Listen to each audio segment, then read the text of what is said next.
নমস্কার, আমি দেবিকা। কেমন আছো সবাই? আশা করছি ঈশ্বরের কৃপায় সবাই ভালো আছে, সুস্থ আছে। নতুন একটি ভিডিওতে তোমাদের সবাইকে জানাচ্ছি অনেক অনেক স্বাগত। আমার এই ভিডিওটি দেখার অনুরোধ রইল সবার কাছে। আশা করছি সবার অনেক ভালো লাগবে। সকালে ঘুম থেকে ওঠার পর প্রত্যেক দিনের মতো এই যে জীবন যুদ্ধটা শুরু হয়ে গেল, সংসারের কাজকর্ম। তাছাড়া কিন্তু আর আমাদের কোনো অন্য উদ্দেশ্য থাকে না। সকাল হওয়ার মানেই আমাদের নতুন করে আবার ওই কাজকর্মগুলো ঘুরে ফিরে করা। যাই হোক, এই যে রান্না চাপিয়ে দিলাম, ডালটা বসিয়ে দিয়েছি। মুগ ডাল রান্না করব তো, তাই আগে একটুখানি ভেজে নিলাম। ওই যে ভাজার সময় যে একটা সুন্দর গন্ধ বেরোয়, আমার কিন্তু খুবই ভালো লাগে ওই গন্ধটা। এখানে আমার ডাল রান্নাও করা হয়েছে, আর ভাতের হাঁড়িটা চাপিয়ে দিয়েছি। রান্না করে আসার পর রান্নাবান্নাটুকু কতক্ষণে শেষ করব সেটাই মাথায় থাকে। তাড়াহুড়ো করে ডালটা সেদ্ধ করে নিলাম। আজকে না ঘরে আম ছিল না, না হলে এই মুগ ডাল রান্নাতে আম দিতাম, খুবই ভালো লাগতো। তো ডালটা আমি সুন্দর করে পাঁচফোড়ন দিয়ে সব্বাস করে নিলাম, কারণ নিরামিষ ডাল রান্না করেছি। তো এখানে ডালটা হয়েও গেছে, আর আমি রান্না করব সঙ্গে বেগুন। তো বেগুনটাকে কেটে একটুখানি নুন দিয়ে মেখে রেখেছিলাম। আগের দিনে এক দিদিভাই কমেন্ট করেছিল, মানে আগে একদিন বেগুন রান্না করেছিলাম, তখন বলেছিল যে একটুখানি নুন দিয়ে মেখে রাখবে বেগুনকে, তাহলে কিন্তু হাত চুলকানি ব্যাপারটা থাকবে না, সব কষ বেরিয়ে যাবে। হয়তো উনি সেই কারণেই বলেছেন। তো আমি বেগুনটাকে সুন্দর করে ভিজিয়ে রেখেছিলাম একটুখানি নুন দিয়ে, আর এখন কালো জল বেরিয়েছে। আমি আগে একবার ভালো করে ধুয়ে নিয়েছিলাম, তারপরে দেখো কত কালো জল বেরিয়েছে। তাই এখন আমি সুন্দর করে দুবার ধুয়ে নিচ্ছি, আর এখন চিপে চিপে সুন্দর করে তুলে নিচ্ছি। আমাদের সবার জীবনের উদ্দেশ্য একটাই, সেটা হলো কর্ম। ঘুম থেকে ওঠার পর আসলে আমরা যে যেটা করি সেই কর্ম চিন্তাধারা নিয়েই ব্যস্ত হয়ে পড়ি। এই যে রাত্রিবেলা ঘুমোতে গেলেও কিন্তু শান্তি নেই। সকালবেলা উঠে আমাদের প্রত্যেকটা কাজ কীভাবে করবো সেটা কিন্তু আমাদের দিমাগে সেট হয়ে যায়, যে সকালবেলা উঠে এই রান্না করব, এরকম এই কাজটা করব, আমাকে এইটা করতে হবে। ওগুলো কিন্তু বিছানাতে যাওয়ার আগেই আমরা গৃহিণীদের হয়ে মানে দিমাগে চলে আসে।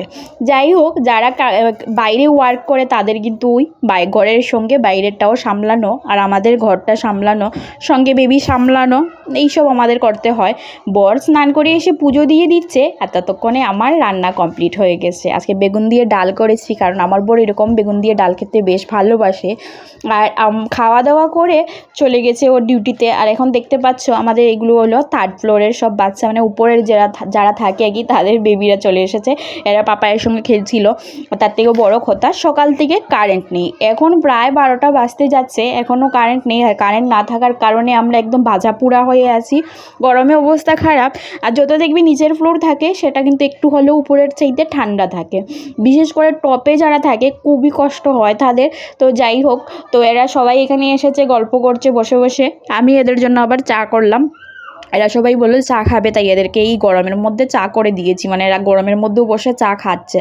যাই হোক, সবাই চাটা খেয়ে তারপর কিন্তু কারেন্ট চলে এসেছিল, তো চলে গেছে উপরে। আর আমি এখানে দেখো মোটর চালিয়ে দিয়েছি, জল তো আসছেই না, একটু একটু করে আসছে। দেখা যাক, অল্প একটুখানি জল জমা হলে আমার বাকি কাজকর্ম করতে সুবিধে হবে। তো আমি আজকে এখানে বালিশের ওয়্যারগুলো চেঞ্জ করে নিচ্ছি। বেশ কিছুদিন ধরেই ভাবছিলাম ধুয়ে দেব, কি বলো তো, যেহেতু জলের সমস্যা হচ্ছে, সেই কারণে খুলে যে সব কিছু পরিষ্কার পরিচ্ছন্ন করে ধুয়ে দেবো সেই ব্যাপারটা না হয়ে উঠছে না। তো আজকে ভাবলাম থাক, রাত্রিবেলা না হয় ধুয়ে দেবো, কিন্তু ভিজিয়ে এখন রেখে দেবো। এই কয়েকটা দিন একটা জিনিস বুঝেছি, যে প্রত্যেক দিন রাত্রিবেলা 12টা সাড়ে 12টার দিকে জল আসে। আগে এই জিনিসটা জানতাম না, আসতো কি না বলতেও পারবো না, কারণ কখনো ট্রাই করিনি। তবে এই বছর এটা নতুনত্ব ট্রাই করেছি, যে রাত্রিবেলা জল আসে। রাত্রে যদি একটুখানি সময় নিয়ে মোটর চালানো যায়, তাহলে কিন্তু সেই রকম প্রবলেম হয় না। কিন্তু ওই যে চালিয়ে রাখলে 2টো 2:30টা বেজে যায়, ট্যাঙ্কি ভরতে ভরতে ততক্ষণ কিন্তু অপেক্ষা করতে হয়। তবে আমি বেশ কিছুদিন ধরে এই কাজটা করে যাচ্ছি। মাঝে মধ্যেই মোটর রাত্রিবেলা চালিয়ে কাপড় ধোয়া, জল ভরা, তারপর বাসন থাকলে রান্নাঘরে সেগুলো ধুয়ে রান্নাঘরে ক্লিন করে তারপর ঘুমোতে যেতে যেতে আমার প্রায় 3টা বেজে যায়। আর রাত্রে জানো তো, ঘুমোতে যত লেট করেই যাই না কেন, বরের ডিউটির কারণে ওই সকালে তাড়াতাড়ি করে ঘুম থেকে উঠতে হয়।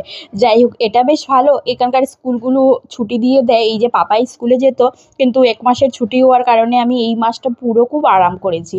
তবে নেক্সট মান্থের 7 তারিখ থেকে কিন্তু স্কুলটা খুলে যাবে। তারপর কিন্তু আমার ওই আবার সকালে আরও তাড়াতাড়ি ঘুম থেকে উঠে পাপায়ের জন্য পুরো প্রিপারেশন করতে হবে, তারপর ওকে স্কুলে পৌঁছে দিতে হবে। তারপর তো বড় ডিউটি যাবে, রাজির জন্য আলাদা করে আবার প্রিপারেশন করতে হবে। তারপর আমার নিজের জন্য সময় বের হবে। আর সকালে ওই রাত্রে ঘুম না হলে সকালবেলা একটুখানি আরাম করে উঠবো, সেই ব্যাপারটা কিন্তু একদমই থাকবে না। জানো তো, পাপায়ের স্কুল ছুটি পড়ার পর আমি ভেবেছিলাম হয় সকাল সকাল ঘুম থেকে উঠে একটুখানি পার্কে যাব জগিং করার জন্য, হাঁটাহুটি করলে শরীরের জন্য সেটা খুবই ভালো। আমি ঘরে যেটুকু এক্সারসাইজ করি সেটুকু না করলেও চলবে, বাইরে যদি একটুখানি হাঁটাহুটি করি। তবে ওই যে রাত্রিবেলা ঘুম ভালো করে না হওয়ার কারণে সকালবেলা উঠতে একদমই ইচ্ছে করে না। আর সকালে যখন ঘুম ভাঙে তখন একদম রৌদ্র এত বেশি তাড়াতাড়ি উঠে পড়ে একদম মাথার উপরে থাকে, তারপরে আর যেতে ইচ্ছে করে না। সকাল সকাল কুয়াশা পড়বে, একটুখানি অন্ধকার অন্ধকার থাকবে, সেই সময় হাঁটতে গেলে বেশি ভালো লাগে। রাজি আমায় সবসময় বলে যে আমি একটুখানি বেলা করে তো যেতে পারি, ছেলেকে নিয়ে গেলে দুজনেই হাঁটাহুটি করব, ও একটুখানি খেলতে পারবে আর আমার হাঁটাহুটি হয়ে যাবে। তবে আমার জানি না কেন ভালো লাগে না, রৌদ্র দেখে মনে হয় যে না, ঘরের বাইরে পা রাখতেও ইচ্ছে করে না। আর তারপর তো ঘরে অনেক কাজকর্ম থাকে, সেইটুকু সেরে নিজের মতো করে ওই রেস্ট করি ঘরে, সেটাই না হয় ভালো। এই যে আগের বেডশিটটা তো বের করে নিয়েছি ধোয়ার জন্য, তাই আরেকটা ধোয়া বেডশিট এনে এখানে সুন্দর করে বিছিয়ে নিলাম। পাপাইকে ঘুম পাড়িয়ে দেবো, বেশ খানিকটা বেলা হয়েছে। আজকে জানো তো জল তো আসেইনি, অল্প একটুখানি সময় এসেছে। তো আমি আমার কাজগুলো টুকটুক করে করতে থাকবো, কারণ অনেক কাজকর্ম পড়েছিল। আর যেহেতু ওরা সবাই এসে বসেছিল, তো আমি একটুখানি ওদের সঙ্গে বসে আড্ডা দিয়েছি। আর ভিডিও শ্যুট করা হয়নি, ওইদিকে কাজকর্মও কিন্তু অনেকটা পড়ে আছে। তো ওই ধীরে সুস্থিতে করবো, কারণ ওই কারেন্টটা তো আছে, এখন এসেছে। আর কারেন্ট না থাকলে কাজকর্ম করতে ইচ্ছে করে না, কারণ ওই ঘেমে একাকার অবস্থা। আর একটুখানি কাজকর্ম করলে হিললে ডুললে পরে আরও বেশি ঘাম ঘাম একটা অবস্থা হয়ে যায়, সেই কারণে ভালো লাগে না। যাই হোক, তো পাপাই ঘুমোবে, সেই কারণে যেহেতু অতক্ষণ কারেন্ট ছিল না ওকে বলতে পারিনি। আর ওকে আমি ঘুম পাড়িয়ে দেওয়ার চেষ্টা করি দুপুরবেলা। আর ওকে কিন্তু একটুখানি স্নান করিয়ে দিয়েছি, জল তোলা ছিল, তোলার জল দিয়ে, যাতে ও আরাম করে ঘুমোতে পারে। এই গরমের মধ্যে পাপাইয়ের সবচেয়ে বেশি কষ্ট হয়। আর কি বলতো, ও তো মুখে বলতে পারে না ও গরম লাগছে, ও জিনিসটা বুঝতেও পারে না। তো শুধু রাগ দেখাবে, শুধু রাগ দেখাবে, মানে একদম একটুখানি অট বিহেভিয়ার করবে, বোঝাই যাবে যে ওর রাগ উঠছে গরমের কারণে, কিন্তু মুখে বলবে না।